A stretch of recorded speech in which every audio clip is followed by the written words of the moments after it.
今天做的这道沙姜焗小管，我公婆吃了赞不绝口，口感是非常的爽脆。喜欢的朋友可以试看看啊。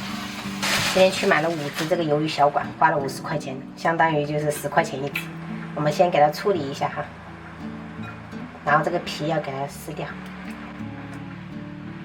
其实早上去买的话，这种小管都是蛮新鲜的，这个皮其实可去可不去，但是觉得说拍出来会比较美观，所以去一下比较好。头的话就是处理一下眼睛跟这个牙齿就可以了哈。削以后，我们直接给它切成稍微粗一点的圈哈，因为我们等一下是焗的，太细的话不好看。头的话就比较好切哈，就这样子把这个须最长的切掉，然后对半切，这样就可以，大块一点，不要过硬。像这种裙边的话，就是从这个骨头这边给它稍微打一下花刀，等下焗的时候会比较入味。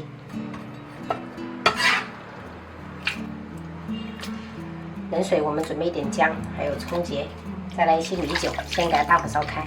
这沙姜是不用去皮的，直接洗干净，然后用多少洗多少，其他的我们就干燥的放着就可以了。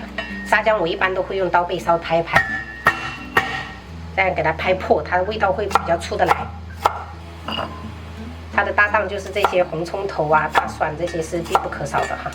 这些焗菜它主要就是这些料头给的香味。我们一般都是用来焗肉、焗海鲜的，很少是用它来焗什么花菜，觉得挺浪费的。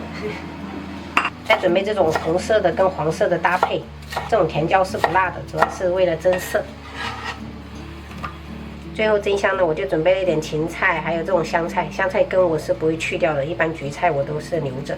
还有小葱，像这样子给它切成小长段，直接跟这个红椒放一起。烧了以后，我们把小管放上去，给它穿烫个7、8秒。焯小管的时候千万不要走开哈，因为这个时间比较短，你焯太久的话很容易柴的。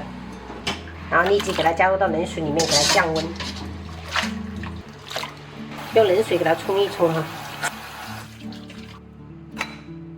最后我们来调一个啾啾汁哈，1小勺的糖，松茸鲜来一点，酱油来个1勺半，1勺蚝油，再来大半勺的沙茶酱，米酒一点点去腥。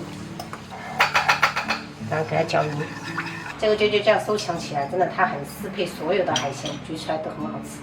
开始烹饪，砂锅里我们来一些油，把这些料头放上去，小火给它炒香。炒料头的时候，我们这边这个锅来点油哈，然后把鱿鱼倒去，给它炒个1分钟。做顺手的就是2锅一起操作，这样子可以节省时间。这个啾啾酱就1手拿着哈，1手拿着铲子，这样边倒边炒，激发它的香味。像这样的话，上色也会比较均匀一点。酱香味炒出来了哈，这样裹得均匀，关火，直接把这个鱿鱼铺到这些料头上面，就均匀一点。再把这些料头给它铺在上面，然后盖上盖子。这个时候我们从盖子这边淋1圈米酒，大火给它焗个1分钟。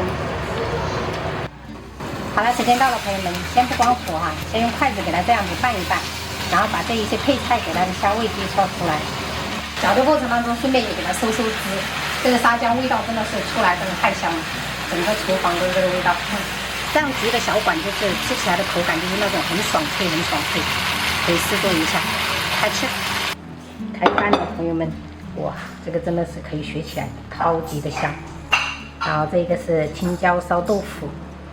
然后还有墨鱼丸、牛肉丸跟那个紫菜蛋汤一起拼的，清炒的个空心菜，白灼大头虾，这个大头虾每一个都有膏，今天就这样吃。好香！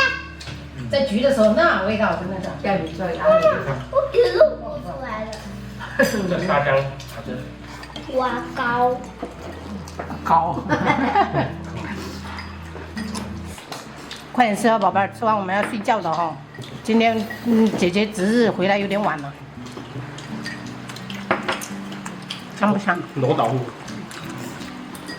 你看很可口。我满脑子都是辣。嗯，对啊。黄色也是蛋糕。不要。膏你给哥哥咬一口。哥哥家。妈妈。啊。吧，吃啦。你加了，你加了没有加？我加了，爱加了。